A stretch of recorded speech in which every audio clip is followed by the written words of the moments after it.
കലാകൗമുദിയുടെ തെരഞ്ഞെടുപ്പ് അനാലിസിസിലേക്ക് പ്രമുഖ മാധ്യമ പ്രവർത്തകനും രാഷ്ട്രീയ നിരീക്ഷകനും എഴുത്തുകാരനുമായ ശ്രീ അരവിന്ദ് ശശിയെ സ്വാഗതം ചെയ്യുന്നു. അരവിന്ദ് ശശി, സ്വാഗതം. അപ്പോൾ ഇന്ന് നമുക്ക് തിരുവനന്തപുരം നിയോജക മണ്ഡലത്തിലെ തെരഞ്ഞെടുപ്പ് സാധ്യതകളെ പറ്റി വിശകലനം ചെയ്യാം. അതിശക്തരായ 3 സ്ഥാനാർത്ഥികളാണ് തിരുവനന്തപുരത്ത് മത്സരിക്കുന്നത്. സിറ്റിംഗ് എം പി കോൺഗ്രസിലെ ഡോക്ടർ ശശി തരൂർ, മുൻ എം പി CPIയുടെ ഇടതുപക്ഷ ജനാധിപത്യ മുന്നണി സ്ഥാനാർത്ഥി ശ്രീ പന്ന്യൻ രവീന്ദ്രൻ, മൂന്നാമതായി BJPയുടെ കേന്ദ്രമന്ത്രി അതിപ്രശസ്തനായ ശ്രീ രാജീവ് ചന്ദ്രശേഖർ. അപ്പോൾ 3 പേരും 3 തരത്തിൽ തങ്ങളുടെ പ്രാഗൽഭ്യം തെളിയിച്ചിട്ടുള്ളവരാണ്. 3 പേർക്കും നിയോജക മണ്ഡലത്തിൽ ശക്തമായ സ്വാധീനങ്ങളുണ്ട്. ആ രീതിയിൽ ഏറ്റവും ശക്തമായ ത്രികോണ മത്സരം നടക്കുന്ന ഒരു നിയോജക മണ്ഡലമാണ് തിരുവനന്തപുരം. താങ്കൾ എങ്ങനെയാണ് തിരുവനന്തപുരത്തെ മത്സരത്തെ നോക്കിക്കാണുന്നത്? ത്രികോണ മത്സരമാണെന്നുള്ള കാര്യത്തിൽ തർക്കമൊന്നുമില്ല. ശക്തമായ ത്രികോണ മത്സരം തന്നെയാണ് തിരുവനന്തപുരത്ത് നടക്കാൻ പോകുന്നത്. ഈ സംഘടനാ തലത്തിൽ, ഈ രാഷ്ട്രീയമായി, വ്യക്തിപരമായി സ്ഥാനാർത്ഥികളെ സംബന്ധിച്ച് നോക്കുകയാണെങ്കിൽ ത്രികോണ മത്സരം എന്ന് പറയാൻ പറ്റില്ല. രണ്ടുപേരും നേരിട്ടുള്ള മത്സരം എന്ന് പറയേണ്ടി വരും. കാരണം ശശി തരൂർ MP ആണ്, 3ാമത്തെ ടേണാണ്, 15 വർഷം പൂർത്തിയാക്കി 4ാമത്തെ ടേണിലേക്ക് വരികയാണ്. ഈ 3 തവണയും നല്ല ഭൂരിപക്ഷത്തിലാണ് തരൂർ ജയിച്ചത്. പന്ന്യൻ രവീന്ദ്രൻ PKVയുടെ കാലഘട്ടത്തിൽ 1.5 വർഷം കഴിഞ്ഞിട്ട് വന്നു. 3.5 വർഷമാണ് പന്ന്യൻ രവീന്ദ്രന് MP ആയിരിക്കാൻ അവസരം ലഭിച്ചത്. അപ്പോൾ അദ്ദേഹവും തിരുവനന്തപുരത്ത് ജനങ്ങളുമായി നേരിട്ട് ബന്ധപ്പെടുന്ന, നിരന്തരം ബന്ധപ്പെട്ടുകൊണ്ടിരിക്കുന്ന 2 പേരാണ് പന്ന്യൻ രവീന്ദ്രനും ശശി തരൂരും. രാജീവ് ചന്ദ്രശേഖർ അങ്ങനെയല്ല. രാജീവ് ചന്ദ്രശേഖർ ഒരു പബ്ലിക് ഫിഗറാണ്. തിരുവനന്തപുരം മണ്ഡലത്തിൽ ജനങ്ങൾക്കിടയിൽ രാജീവ് ചന്ദ്രശേഖറിന് കാര്യമായ ബന്ധങ്ങളൊന്നും തന്നെ ഇല്ല. പക്ഷേ BJP സ്ഥാനാർത്ഥി അവതരിപ്പിക്കുമ്പോൾ, രാജീവ് ചന്ദ്രശേഖരനെ അവതരിപ്പിക്കുമ്പോൾ അദ്ദേഹം അപരിചിതനൊന്നുമല്ല. വളരെ പ്രശസ്തനാണ്, പ്രഗത്ഭനാണ്, വാർത്തകളിലൂടെയൊക്കെ പറഞ്ഞിരിക്കുന്നതാണ്. കേന്ദ്രമന്ത്രി എന്ന നിലയിൽ ജനങ്ങൾക്കറിയാം എന്നുള്ളൊരു ആളാണ്. ജനങ്ങൾക്ക് രാജീവ് ചന്ദ്രശേഖരൻ അറിയാം, ജനങ്ങളെ രാജീവ് ചന്ദ്രശേഖരൻ അറിയുമോ എന്നുള്ള പ്രശ്നമാണ് തിരുവനന്തപുരം മണ്ഡലത്തിൽ. നല്ലൊരു പ്രശ്നം തന്നെയാണ്. കാര്യം അദ്ദേഹം ജനിച്ചത് വളർന്നതൊന്നും കേരളത്തിലല്ല, മലയാളിയാണ്, മലയാളി ബന്ധമുണ്ട്, മലയാളം പറയും, അതൊക്കെ ശരിയാണ്. അപ്പോൾ അങ്ങനെ ഒരിതുണ്ട്. പക്ഷേ BJP വളരെ ശക്തമായി കാര്യമായി ശ്രദ്ധിക്കുന്ന ഒരു മണ്ഡലമാണ്. കേരളത്തിൽ തൃശ്ശൂർ കഴിഞ്ഞാൽ എനിക്ക് തോന്നുന്നു അവർ ഏറ്റവും അധികം ശ്രദ്ധിക്കുന്ന ഒരു മണ്ഡലമാണ്. അവർ ജയിക്കണമെന്ന് ആഗ്രഹിക്കുന്ന ഒരു മണ്ഡലമാണ്. അതുകൊണ്ട് തന്നെ ശക്തമായ മത്സരം അവരുടെ ഭാഗത്തു നിന്നുണ്ടാകും. അപ്പോൾ 2 പരിചിതർ, 3ാമത്തെ അപരിചിതമെന്ന് പറയാൻ പറ്റില്ല. അത് അവരുമായി, ജനങ്ങളുമായി ബന്ധപ്പെടുന്ന അത്ര ബന്ധമില്ലാത്ത ഒരു സ്ഥാനാർത്ഥി. രാഷ്ട്രീയമായി പറഞ്ഞാൽ LDFന് ശക്തമായ സ്വാധീനമുണ്ട്, UDFന് അതുപോലെ സ്വാധീനമുണ്ട്, BJPക്കും അതിനെ കിടപിടിക്കാൻ പറ്റുന്നത്ര സ്വാധീനമുണ്ട്. അവർ ഒരിക്കൽ ഇതിനകത്ത് ഉൾപ്പെടുന്ന നിയമമണ്ഡലത്തിൽ ഒരിക്കൽ ജയിച്ചെങ്കിലും വീണ്ടും പരാജയപ്പെടുന്നതിന് വേറെ ഘടകങ്ങൾ ഒരുപാടുണ്ടായിരുന്നു. പരാജയപ്പെട്ടു എങ്കിലും അവരുടെ വോട്ട് ഷെയറിൽ കാര്യമായ കുറവൊന്നും വന്നിട്ടില്ല. അതാണ് ശക്തമായ മത്സരം നടക്കാൻ സാധ്യതയുണ്ടെന്ന് നമ്മൾ, ത്രികോണ മത്സരം നടക്കാൻ സാധ്യതയുണ്ടെന്ന് വിലയിരുത്തുന്നത്. ഒരു കാര്യം, തരൂരിന് ഇതൊരു വെല്ലുവിളിയാണ്. 3ാമത്തെ തവണ മത്സരിക്കുമ്പോൾ, 15 വർഷം MP ആയിരുന്ന ഒരാൾ മത്സരിക്കുമ്പോൾ ഈ 15 വർഷം എന്ത് ചെയ്തു എന്നൊരു ചോദ്യം സ്വാഭാവികമാണുണ്ടാകും. 15 വർഷം മുമ്പ് ശശി തരൂരിനെ തിരുവനന്തപുരം മണ്ഡലത്തിൽ കോൺഗ്രസ് അവതരിപ്പിച്ചത് എങ്ങനെയാണ്, അതേ രീതിയിലാണ് രാജീവ് ചന്ദ്രശേഖരനെ BJP ഇത്തവണ അവതരിപ്പിച്ചിരിക്കുന്നത്. അവർ നമ്മൾ തരൂരിനെ കുറിച്ച് പ്രധാനമായും ഉൾപ്പെടുന്ന ഒരു പ്രവാസി കോൺഗ്രസ്സുകാരെ വന്ന് മത്സരിക്കുന്നു, ഒരു വിശ്വപൗരൻ വന്ന് മത്സരിക്കുന്നു, പിന്നെ പല ഈ കോമഡി ഷോകളിലും കാർട്ടൂണിലും ഡൽഹി നായരെന്നൊക്കെ പറഞ്ഞാൽ അങ്ങനെ ഒരുപാട് വിവാദങ്ങൾ ആ സമയത്തുണ്ടായിരുന്നു. അപ്പം അതുപോലെ തന്നെയാണ് 15 വർഷം മുമ്പ് കോൺഗ്രസ് എന്താണോ ചെയ്തത് അതാണ് ഇത്തവണ BJP ചെയ്തിട്ടുള്ളത്. കോൺഗ്രസ് UN സെക്രട്ടറി ജനറലായി മത്സരിച്ച് പരാജയപ്പെട്ട, അല്ല UN സെക്രട്ടറി ആയിരുന്ന ഒരാളിനെ കോൺഗ്രസ് ഇറക്കുന്നു, ഒരു വലിയ മൈലേജ് കൊടുത്തിറക്കുന്നു. അതേ ക്ലൗട്ടും അതേ മൈലേജ് കൊടുത്താണ് രാജീവ് ചന്ദ്രശേഖരൻ ഇത്തവണ ഇറക്കിയിരിക്കുന്നത്. അതിന് പുതുമുഖങ്ങൾക്കിടയിൽ അല്ലെങ്കിൽ ചെറുപ്പക്കാർക്കിടയിൽ സ്വാധീനം ഉണ്ടാക്കാൻ കഴിയുന്ന അത്ര CV ഉള്ളവരാണ് എന്ന് തന്നെ പറയണം. അത്ര അദ്ദേഹത്തിൻ്റെ പ്രൊഫഷണൽ ലൈഫിൽ അത് തന്നെയാണ്. BPL TVയിലൂടെ വന്നു, പിന്നെ മൊബൈൽ ഇതാവുന്നു, പിന്നെ അവസാനം വാർത്താ ചാനലടക്കം ഒരു വലിയ വാർത്താ ചാനൽ ശൃംഖലയടക്കം കയ്യിലുള്ള ഒരാളാണ്. IT മന്ത്രിയായിരുന്നതുകൊണ്ട് തന്നെ ഒരുപാട് വികസന പ്രവർത്തനങ്ങൾ അദ്ദേഹത്തിന് വാഗ്ദാനം ചെയ്യാൻ പറ്റും. അദ്ദേഹം ചെയ്ത പ്രവർത്തനങ്ങളെല്ലാം കാണിക്കാൻ പറ്റും. ആ തരത്തിൽ രാജീവ് ചന്ദ്രശേഖരൻ നല്ല സ്ഥാനാർത്ഥി തന്നെയാണ്. രാഷ്ട്രീയത്തിൽ വ്യക്തിപരമായ ഒരു വിലയിരുത്തൽ നമുക്കങ്ങനെ പറയാൻ പറ്റും. ഡോക്ടർ ശശി തരൂർ, രാജീവ് ചന്ദ്രശേഖർ തമ്മിൽ.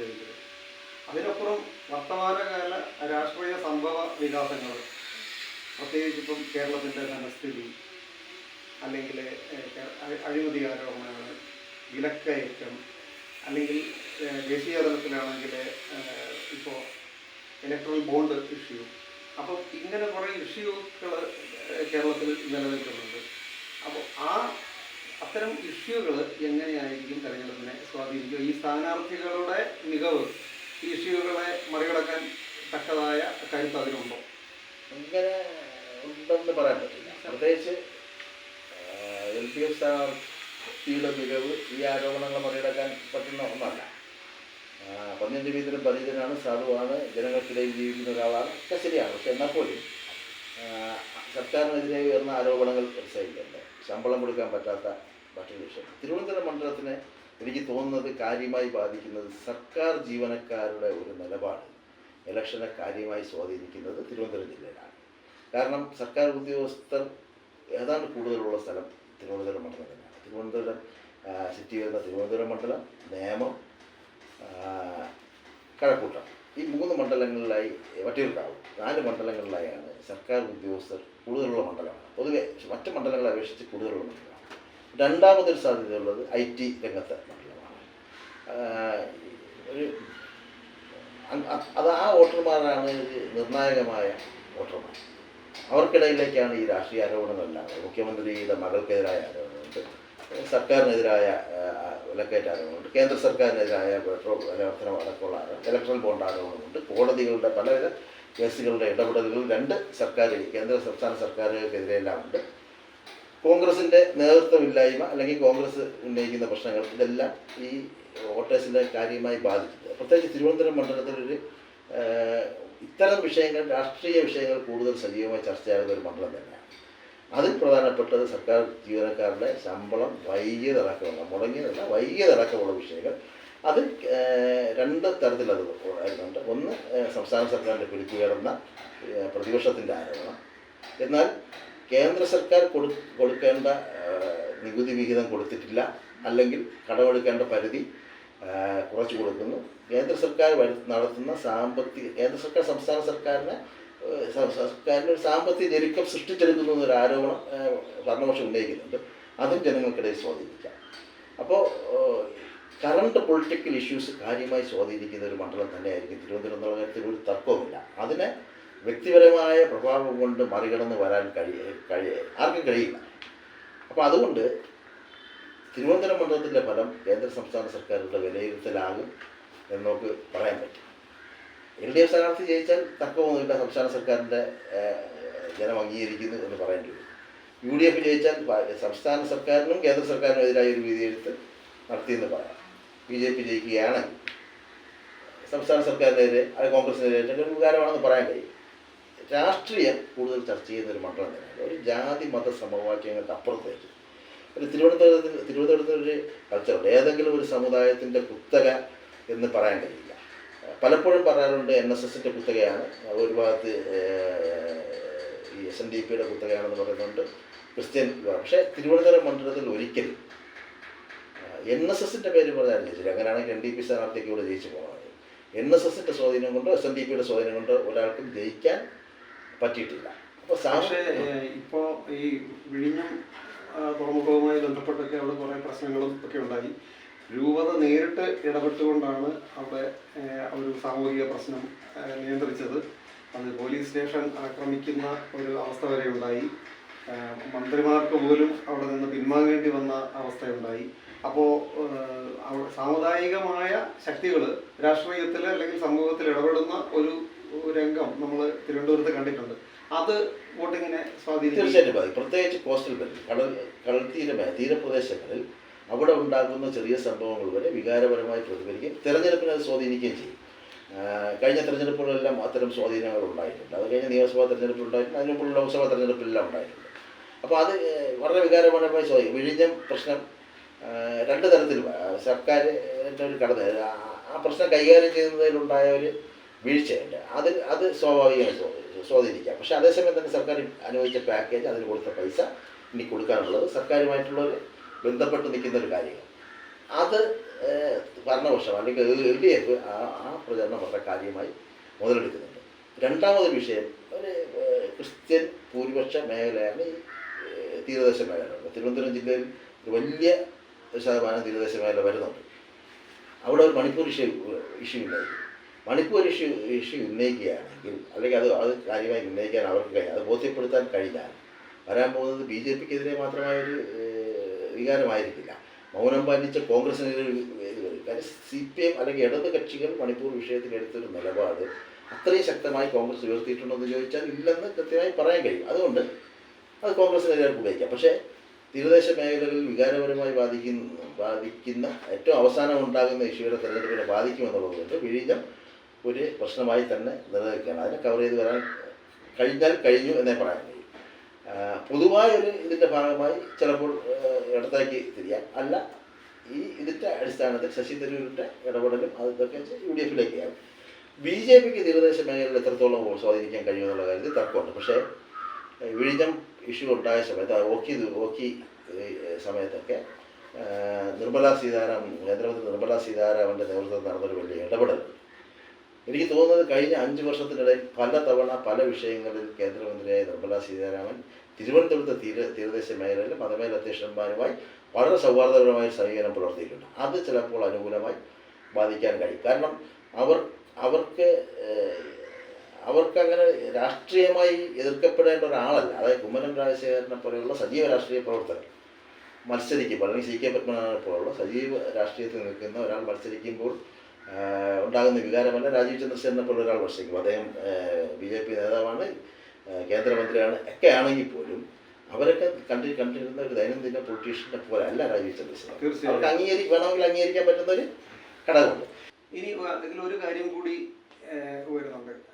ഇവിടെ ഈ തെരഞ്ഞെടുപ്പിൽ ദേശീയ തലത്തിൽ മുഖ്യ വിഷയമായിട്ട് BJP ഉയർത്തിക്കൊണ്ടുവന്നിരിക്കുന്നത് നരേന്ദ്രമോദി എന്നുള്ള ഒരു മുദ്രാവാക്യം തന്നെയാണ്. അപ്പം പ്രതിപക്ഷം സ്വാഭാവികമായിട്ട് അതിനോട് പ്രതികരിക്കുന്നത് മോഡി ഓർ നോ മോഡി എന്നുള്ള രൂപത്തിലാണ്. അപ്പം മോഡിക്കെതിരെ, മോഡി കേന്ദ്രീകരിച്ചുകൊണ്ടാണ് പ്രതിപക്ഷത്തിൻ്റെയും ക്യാമ്പയിനെല്ലാം നടക്കുന്നത്. അപ്പോൾ സ്വാഭാവികമായിട്ട് ഒരു ഇന്ത്യ മുന്നണി ഉണ്ടായിക്കഴിഞ്ഞപ്പോൾ ഇന്ത്യ മുന്നണിയെ കേന്ദ്രത്തിൽ മോഡിക്ക് ബദലായി സപ്പോർട്ട് ചെയ്യേണ്ട ഒരു സ്ഥിതിയിലാണ് CPM കേരളത്തിൽ ഉള്ളത്. അതേസമയം കോൺഗ്രസിനെയും ഇന്ത്യ മുന്നണിയെയും സപ്പോർട്ട് ചെയ്യേണ്ടി വരുന്ന CPM കേരളത്തിൽ അവരെ എതിർക്കുകയാണ്. അപ്പോൾ ഇതിൻ്റെ ഒരു പൊരുത്തക്കേട് രാഷ്ട്രീയത്തിൽ എന്തുമാത്രം സ്വാധീനിക്കും?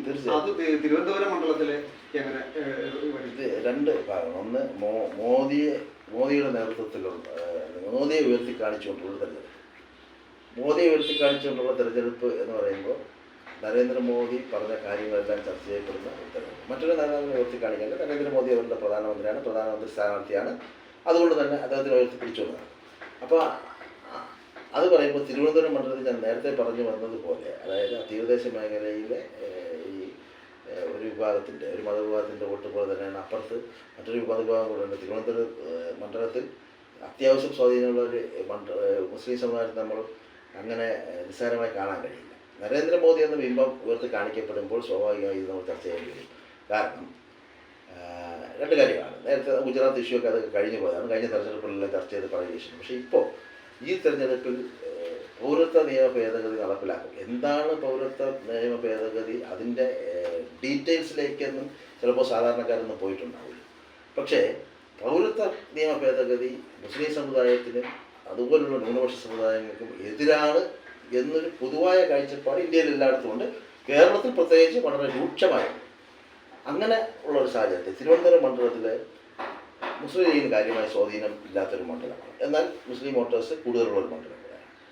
ആ വിഭാഗത്തിൻ്റെ ഇടയിൽ നരേന്ദ്രമോദി എന്ന വിപത്ത് ഉയർത്തി കാണിക്കുമ്പോൾ അവർ ചർച്ച ചെയ്യാൻ പോകുന്നത് പൗരത്വ നിയമ ഭേദഗതി തന്നെയായിരിക്കും. കാര്യം രാജ്യം വിട്ടു പോകേണ്ട ഒരു അവസ്ഥ വരുമോ, അല്ലെങ്കിൽ അതിനെക്കുറിച്ച് ഇത് ന്യൂനപക്ഷ സമുദായങ്ങളെല്ലാം പേടിക്കണമെങ്കിലും ഏറ്റവും കൂടുതൽ ഭയപ്പാടിലേക്ക് വരുന്ന, അല്ലെങ്കിൽ ഒരു അനാവശ്യ ഭീതി എന്ന് വേണമെങ്കിൽ പറയാം, അങ്ങനെ ഒരു ഭീതി ഈ സമുദായത്തിനിടയിൽ. തീർച്ചയായിട്ടും. കാരണം ഇന്ത്യയിൽ തന്നെ ആദ്യം പൗരത്വ കൊടുത്തിരിക്കുന്നത് ഒരു ശ്രീലങ്കൻ മുസ്ലിമിന് കേരളത്തിൽ നിന്നാണ് കൊടുത്തിരിക്കുന്നത്. അപ്പോൾ അത് ഇത് ഈ സമുദായത്തിൻ്റെ ഇടയിൽ കാര്യമായി നരേന്ദ്രമോദിയെ ഉയർത്തി കാണിക്കുമ്പോൾ ഉണ്ടാകുന്നൊരു പ്രശ്നമാണ്.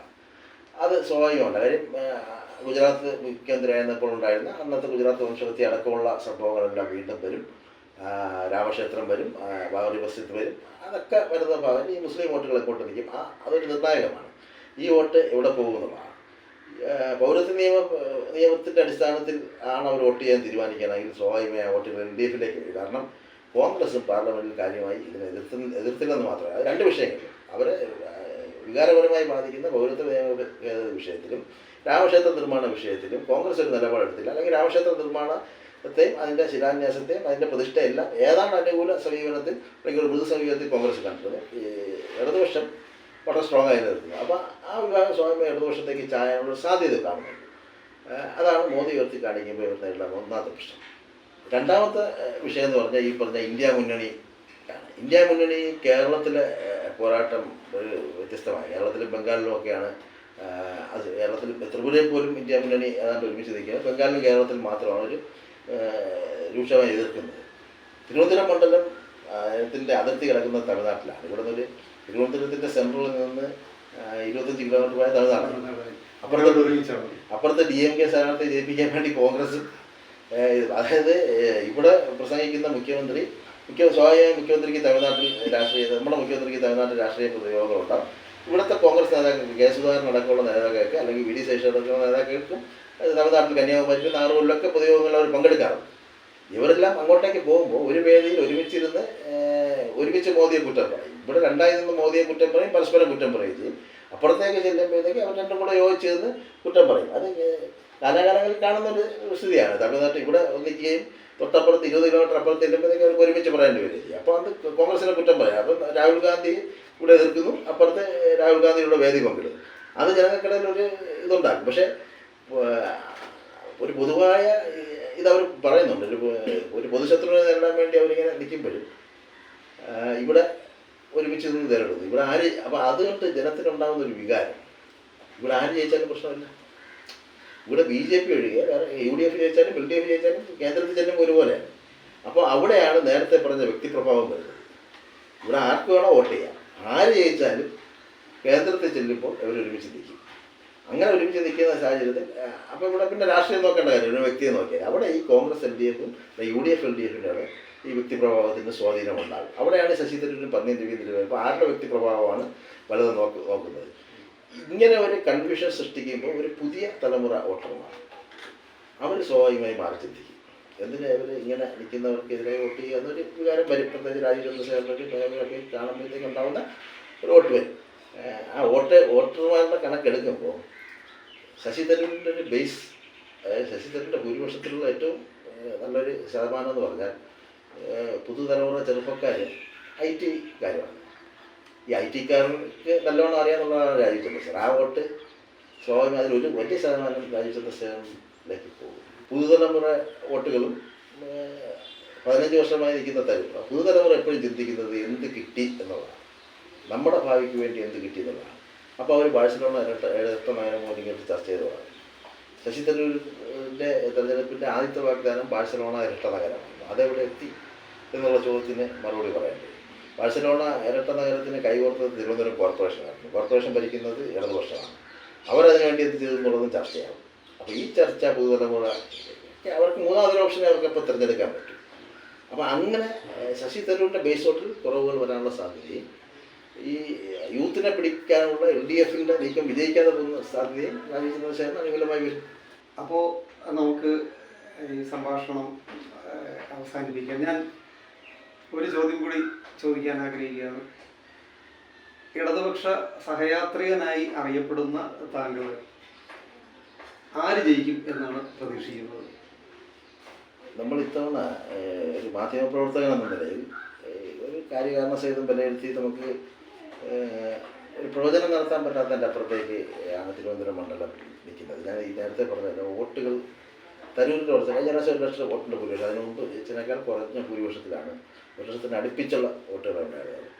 ആ വോട്ടുകൾ വരുന്ന കുറയാനുള്ള സാധ്യതകളാണ് ഞാനീ പറഞ്ഞത്. അപ്പോൾ രണ്ടുപേർക്ക് തന്നെ രാജീവ് ചന്ദ്ര BJP-ക്ക് സാധ്യത അവർ കൽപ്പിക്കുന്നുണ്ടെങ്കിലും ഈ ഇത്രയും വോട്ട് കവർ ചെയ്ത് അവർക്ക് കിട്ടാൻ സാധ്യത ഉണ്ടോ എന്നൊരു സംശയമില്ല. പിന്നെ ശേഷിക്കുന്ന 2 പേരിൽ ആരെങ്കിലും ഒരാൾ എന്നുള്ളതാണ്. അപ്പോൾ ഈ ഇപ്പോഴത്തെ ഒരു സാഹചര്യമൊക്കെ വെച്ചിട്ട് മാധ്യമപ്രവർത്തനം എന്ന നിലയിൽ നമുക്കൊരു ഒരു ഇത് പറയാൻ കഴിയില്ല. ഒരു ശക്തമായ മത്സരം തന്നെ, ഒരു വലിയ മാർജിനിലൊന്നും ഇവിടെ ആരും ജയിക്കാൻ പോകുന്നില്ല. അങ്ങനെ വലിയ മാർജിൻ ജയിച്ചു കഴിഞ്ഞാൽ അത്ഭുതങ്ങൾ സംഭവിക്കും. കഴിഞ്ഞ തവണ രാഹുൽ ഗാന്ധി എഫക്റ്റ് ഒക്കെ ഉണ്ടായിരിക്കുമ്പോഴും ശശി തരൂരിൻ്റെ പേഴ്സണൽ ഇതെല്ലാം നിൽക്കുമ്പോൾ പോലും 1 ലക്ഷത്തിന് താഴെയായിരുന്നു ഭൂരിപക്ഷം. മറ്റു മണ്ഡലങ്ങളിലെല്ലാം നല്ല ഭൂരിപക്ഷം, കാസർഗോഡ് പോലും നല്ല ഭൂരിപക്ഷത്തിൽ ജയിക്കുമ്പോൾ തിരുവനന്തപുരത്ത് ഭൂരിപക്ഷം കുറഞ്ഞു. ഇത്തവണ സാഹചര്യങ്ങൾ വ്യത്യസ്തമാണ്. ഈ വോട്ടുകളിൽ അങ്ങോട്ടും ഇങ്ങോട്ടുമെല്ലാം ഈ കുറവ് വരും. ചില സമുദായങ്ങൾ, പ്രബലമായ സമുദായങ്ങളുടെ വോട്ട്, പ്രബലമായ സമുദായങ്ങളൊന്നും തിരുവനന്തപുരത്ത് അത്ര സ്വാധീനമുള്ള സമുദായങ്ങളൊന്നുമില്ല, എന്നാലും ഈ സമുദായങ്ങളിലോട്ട് അങ്ങോട്ടും ഇങ്ങോട്ടും എല്ലാം മാറുകയും അങ്ങനെയൊക്കെ വരുമ്പോൾ NSSൻ്റെ വോട്ട് സ്വാഭാവികമായും UDFനും BJPക്കുമായി ഭിന്നിച്ചു പോകും. നിഷ്പക്ഷരായ ചില LDFിലേക്ക് വരും. SNDP വോട്ടുകളിൽ UDFനും LDFനും സ്വാധീനമുണ്ട്. അതുപോലെ തന്നെ BJPക്കും അതിൻ്റെ ഒരു ഷെയർ പോകും. പണ്ടത്തെ പോലെ ഒരുമിച്ച് കിട്ടുന്നൊരു സ്വാധീനം. അതുപോലെ ഈ ക്രിസ്ത്യൻ സമുദായത്തിൻ്റെ ആയാലും മുസ്ലിം സമുദായത്തിൻ്റെ ആയാലും സർക്കാർ ജീവനക്കാരുടെ വോട്ട് കുറേ ഭരണവിരുദ്ധ വിഭാഗത്തിൽ പുറത്ത് അങ്ങോട്ട് പോകും. അപ്പോൾ ആര് ജയിക്കുന്നത് ഒരു ഫൈനൽ റൗണ്ട് കഴിയാൻ നമുക്ക് പറയാൻ പറ്റില്ല. മറ്റ് ഇടതുപക്ഷ സഹയാത്രികനാണ് എന്നുള്ള നിലയിൽ LDF സ്ഥാനാർത്ഥി ജയിക്കണമെന്ന് സ്വാഭാവികം നമുക്ക് ആഗ്രഹിക്കാം. അതിൻ്റെ സാധ്യതകൾ നമുക്ക് കാണാമല്ലോ. അപ്പോൾ അതാണ് അതിനകത്ത് നമുക്കൊരു വസ്തുത. ഒരു ഘട്ടം കൂടെ കഴിയുമ്പോൾ പ്രചാരണത്തിന് ഇപ്പോഴത്തെ പ്രചാരണം വെച്ചിട്ട് നമുക്കൊന്നും പറയാൻ പറ്റില്ല. കാര്യം പ്രചാരണം മുൻകാലങ്ങളിൽ കണ്ടതിന് വ്യത്യസ്തമായ പ്രചാരണമാണ്. ഇപ്പോൾ NDA ആണെങ്കിലും UDFനാണെങ്കിലും അവരിതുവരെ നടത്തിയ പ്രചാരണം പോലെ അല്ല. വളരെ പ്രൊഫഷണലായുള്ള ടീമാണ് അവരുടെ ഇത് കൈകാര്യം ചെയ്തത്. LDFന് അത്രയും പ്രൊഫഷണലായ ടീമല്ലെങ്കിൽ അവരുടെ ഗ്രാസ് റൂട്ട് പ്രവർത്തകരാണ് അത് കൈകാര്യം ചെയ്തത്. അപ്പോൾ ഇതൊരു ഘട്ടം പിന്നിട്ട് കഴിയുമ്പോൾ, ഇനി ഒരു 10-15 ദിവസം ഈ ഒരു ഘട്ടം പിന്നിട്ട് കഴിയുമ്പോൾ മാത്രമേ നമുക്കിത് ജനങ്ങളുടെ മനസ്സിൽ എന്താണെന്നുള്ള ഇനി വരാൻ പോകുന്നതേ ഉള്ളൂ സംഭവങ്ങൾ. യഥാർത്ഥ രാഷ്ട്രീയ ചർച്ച നടക്കാൻ പോകുന്നില്ല. ഇതുവരെയുള്ള കേന്ദ്രവിരുദ്ധ ചർച്ചകൾ LDF തുടങ്ങി വെച്ചു, സംസ്ഥാന വിരുദ്ധ ചർച്ചകൾ UDF തുടങ്ങി വെച്ചു, ഇവർക്ക് രണ്ടുപേർക്കും എതിരായുള്ള ചർച്ചകൾ BJP തുടങ്ങി വെച്ചു. ഈ ചർച്ച ഒരു ഘട്ടം കഴിയുമ്പോൾ, ഒരു 10 ദിവസം കഴിയുമ്പോൾ ഇതൊരു ഘട്ടം കഴിയും. ആ ഘട്ടം കഴിയുമ്പോൾ മാത്രമേ നമുക്കൊരു വിലയിരുത്തലിലേക്ക് എത്താൻ കഴിയുമെന്നാണ് എൻ്റെ ഒരു അഭിപ്രായം. എൻ്റെ ഒരു വിലയിരുത്തലാണ്. വളരെ നന്ദി ശ്രീ അരവിന്ദ് ശശി. പ്രേക്ഷകർക്കും എൻ്റെ നമസ്കാരം. ഈ തെരഞ്ഞെടുപ്പിൽ ഏറ്റവും വലിയ പ്രത്യേകത അദ്ദേഹം ഇത് കൺക്ലൂഷനിൽ പറഞ്ഞതുപോലെ സോഷ്യൽ മീഡിയയും ആർട്ടിഫിഷ്യൽ ഇൻ്റലിജൻസും ഒക്കെ സ്വാധീനം ഉറപ്പിച്ചിട്ടുള്ള ഒരു തെരഞ്ഞെടുപ്പ് പ്രചാരണമാണ് നമ്മൾ കണ്ടുകൊണ്ടിരിക്കുന്നത്. അതിൻ്റെ ഫലം എന്തായിരിക്കും എന്നുള്ളത് കുറച്ച് നാൾ കൂടി, അടുത്ത ഘട്ടം 1-2 ഘട്ടം തെരഞ്ഞെടുപ്പ് പ്രചാരണങ്ങൾ കൂടി കഴിയുമ്പോൾ മാത്രമേ വ്യക്തമാവുകയുള്ളൂ. അതുവരെ നമുക്ക് കാത്തിരിക്കാം. അടുത്ത എപ്പിസോഡിൽ തയ്യാറെടുക്കുന്നത് വരെ നമസ്കാരം.